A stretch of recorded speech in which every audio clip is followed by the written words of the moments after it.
So we finally have our latest film, and not connected to the Hollywood agenda, The Ministry of Ungentlemanly Warfare, based on the true story that basically gave birth to the Black Ops. Now, this is a movie I was really looking forward to this year, and if you notice that it wasn't on my top 10 anticipated of the year that I made back in December or early January, that's because I didn't know about the movie back then. Now that I do know it, and now that I've seen it, this is going to be pretty high on the list, I can already guarantee it, especially since the first 3, now 4 months of this year have not exactly been stellar. We should be getting some good ones upcoming. The Fall Guy looks pretty good, and Deadpool and Wolverine should be pretty good. But up to this point, this year has been pretty shitty, which I guess is par for the course at this point.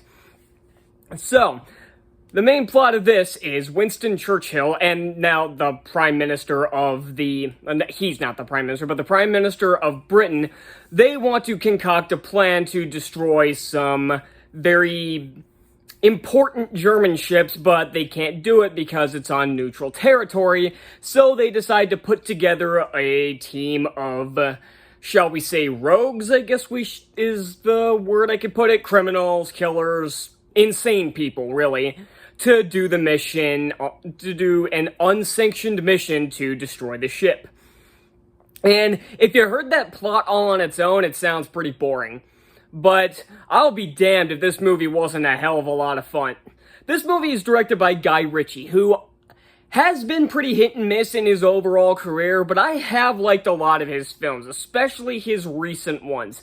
While I did not like the Swept Away remake, because that was god-awful, I did enjoy a lot of his other films. I liked the Sherlock Holmes films, I liked his Aladdin remake, and I, of course, really liked The Covenant from last year. He knows how to make some damn fun movies, and this one is definitely no exception, and a lot of that fun comes from the main lead in Henry Cavill.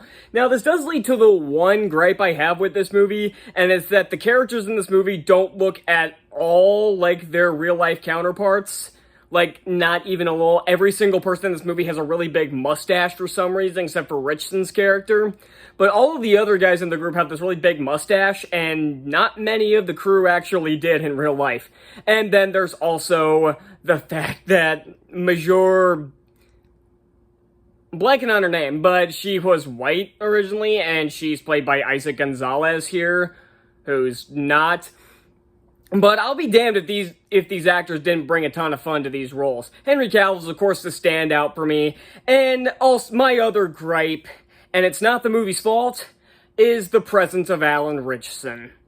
Because very recently, he decided that he wanted to come out as a giant pussy, as he took to Twitter to basically do what the rest of the left does, bitch about Donald Trump, and basically called himself a big courageous hero for bitching about cops on Twitter. Yes, really. So, yeah, that didn't help this movie, and I'm assuming that's part of the reason why this movie's failing at the box office.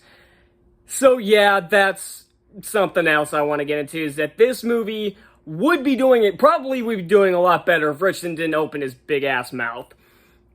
But either way, we have a lot of other actors who are putting in 100%. Isaac Gonzalez is pretty damn good. Henry Golding's pretty good in this movie. Cary Elwes is pretty good. Ralph Fiennes is good in this. Is it Fiennes or Fiennes? I've heard it pronounced 2 ways, and I always pronounce it differently depending on the situation.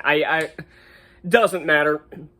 Everyone does very well in their roles. The one thing that surprised me about this movie is that I was surprised how little action there was. Now, there's definitely action here, and the final battle takes about 40-50 minutes of the movie, probably. I don't really know how much, but it takes a long time. But there is surprisingly little action. This is a movie, how it was marketed made it seem like there was action sequence after action sequence after action sequence, and I didn't need that.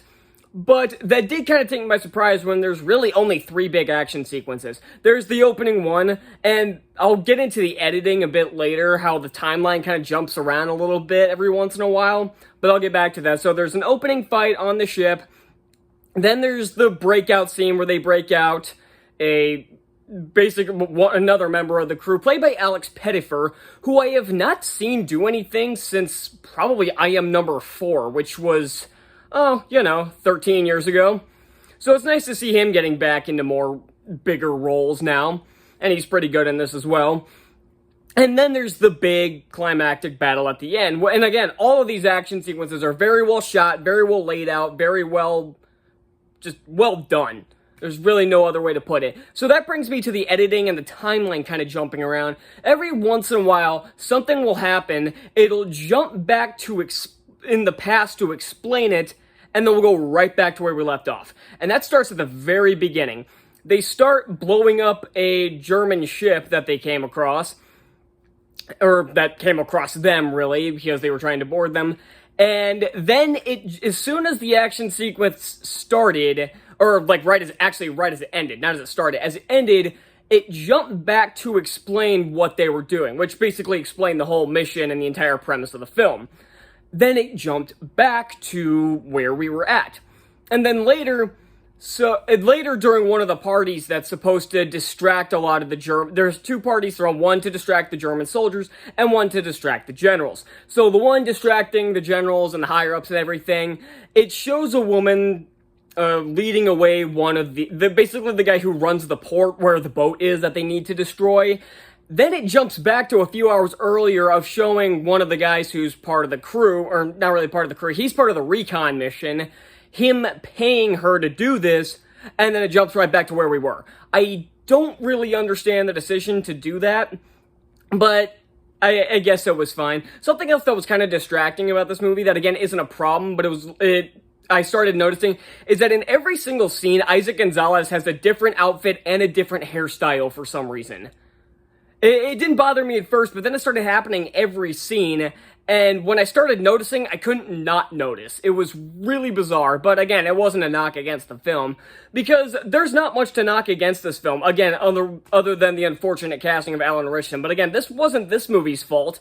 He didn't reveal that he was a giant prick until like 2 weeks ago, which, again, I have a strong belief that it kind of tanked the movie a little bit, because it made $4 million in its opening weekend, and it lost to Godzilla and Kong's third week.